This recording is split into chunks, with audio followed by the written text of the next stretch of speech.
कभी सोचा है कि आज हमारे आसपास इतने सारे ऑप्शंस, इतने सारे विकल्प कहाँ से आ गए?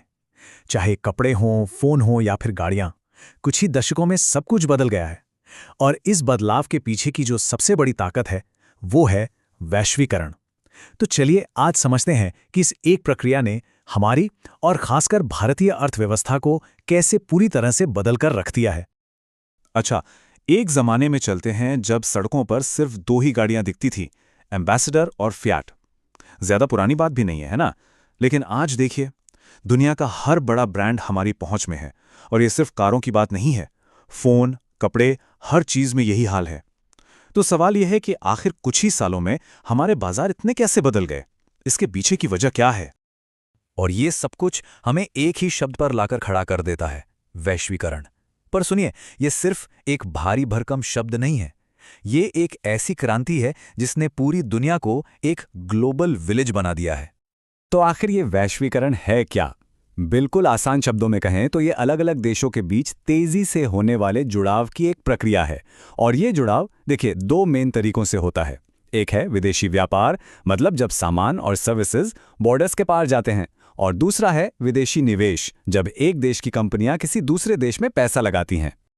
अब सवाल ये है कि इस पूरे खेल के सबसे बड़े खिलाड़ी कौन हैं? वो हैं बहुराष्ट्रीय निगम यानी एमएनसीज। ये इतनी विशाल कंपनियां होती हैं जिनके लिए देशों की सीमाएं यानी बॉर्डर्स कोई खास मायने नहीं रखती। ये दुनिया भर के कई देशों में अपना सामान बनाती हैं और बेचती हैं। एक तरह से कह सकते हैं कि ये कंपनियां ही हैं जो वैश्विक अर्थव्यवस्था का इंजन चलाती हैं। चलिए एक टी शर्ट का उदाहरण लेते हैं। आज एमएनसीज क्या करती हैं? वो प्रोडक्शन को पूरी दुनिया में फैला देती हैं। जैसे हो सकता है कपास अमेरिका में उगा हो, उसका धागा वियतनाम में बना हो, उसकी सिलाई बांग्लादेश में हुई हो, और फिर वही टी शर्ट यूरोप के किसी शानदार स्टोर में बिक रही हो। ये एक बहुत ही कॉम्प्लेक्स ग्लोबल सप्लाई चेन है जिसे सिर्फ एक मकसद से बनाया गया है, लागत कम करना। तो अब सवाल ये उठता है कि पिछले 50 सालों में ऐसा क्या हुआ कि वैश्वीकरण की रफ्तार इतनी तेज हो गई? इसका जवाब दो चीजों में छिपा है। एक तो टेक्नोलॉजी की क्रांति और दूसरा सरकारों की बदली हुई नीतियां। चलिए इन दोनों इंजनों को थोड़ा और करीब से देखते हैं। टेक्नोलॉजी ने तो जैसे दुनिया को छोटा ही कर दिया है। एक तरफ बड़े बड़े कार्गो जहाज और तेज हवाई जहाज़ों ने सामान को दुनिया के एक कोने से दूसरे कोने तक पहुंचाना बहुत सस्ता और तेज बना दिया है। और दूसरी तरफ है इंफॉर्मेशन टेक्नोलॉजी की क्रांति। Internet, video call, e commerce, इनकी वजह से तो आइडियाज और सर्विसेज पलक झपकते ही बॉर्डर्स पार कर जाते हैं। टेक्नोलॉजी तो कहानी का एक हिस्सा थी। दूसरा और शायद उससे भी बड़ा इंजन था एक पॉलिसी में बदलाव, जिसे कहते हैं उदारीकरण। ये दुनिया भर की सरकारों का एक सोचा समझा फैसला था कि वे अपनी अर्थव्यवस्था के दरवाजे दुनिया के लिए खोल देंगी। और यहीं से भारत की कहानी में एक बहुत बड़ा मोड़ आया।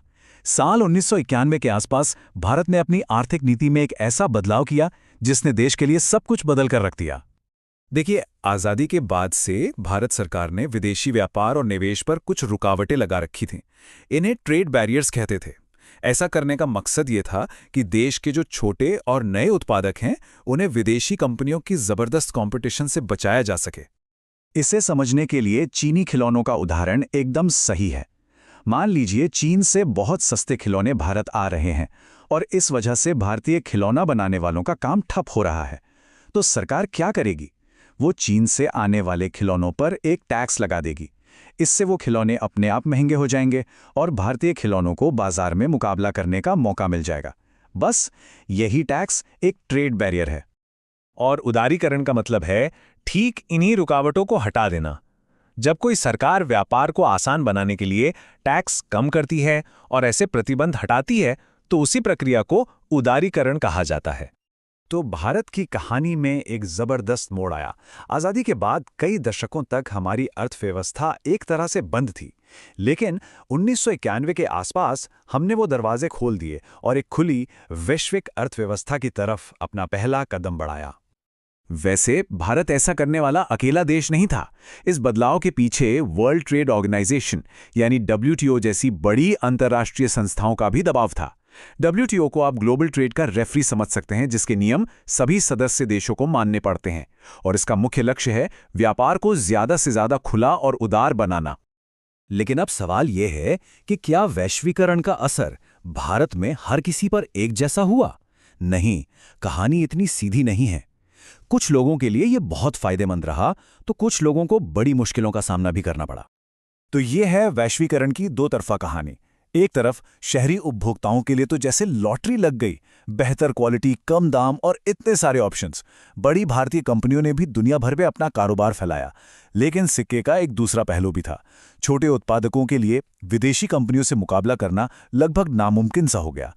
कई छोटे छोटे उद्योग बंद हो गए, जिसकी वजह से लाखों मजदूरों की नौकरियां चली गईं। तो यहाँ एक साफ तस्वीर उभर कर आती है जो थोड़ी असमान है। वैश्वीकरण का ज्यादातर फायदा कुछ ही लोगों तक सिमट कर रह गया, जबकि एक बहुत बड़ा तबका पीछे छूट गया। और यही वो सच्चाई है जिसने इस पूरी प्रक्रिया पर कई गंभीर सवाल खड़े किए हैं। तो अब कहानी के उस हिस्से पर आते हैं जहां समाधान की बात होती है। इस पूरी प्रक्रिया को और ज्यादा निष्पक्ष या कहें कि फेयर कैसे बनाया जा सकता है? यही आज का सबसे बड़ा सवाल है। जब फायदे बराबर नहीं बंट रहे हैं, तो एक ऐसे वैश्वीकरण को कैसे बनाया जाए जो सबके लिए काम करे, सिर्फ कुछ लोगों के लिए नहीं? तो फिर रास्ता क्या है? यहां पर सरकार का रोल सबसे अहम हो जाता है। सरकार ये पक्का कर सकती है कि मजदूरों के अधिकारों की रक्षा हो।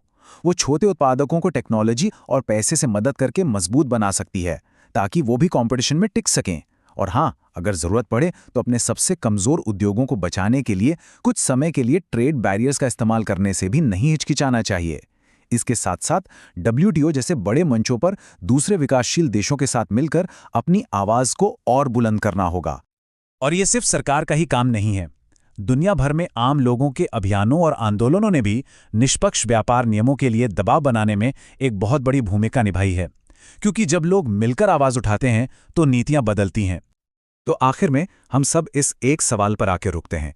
वैश्वीकरण ने देशों और बाजारों को तो आपस में जोड़ दिया है, लेकिन असली चुनौती अब इसके फायदों से हर एक इंसान को जोड़ने की है।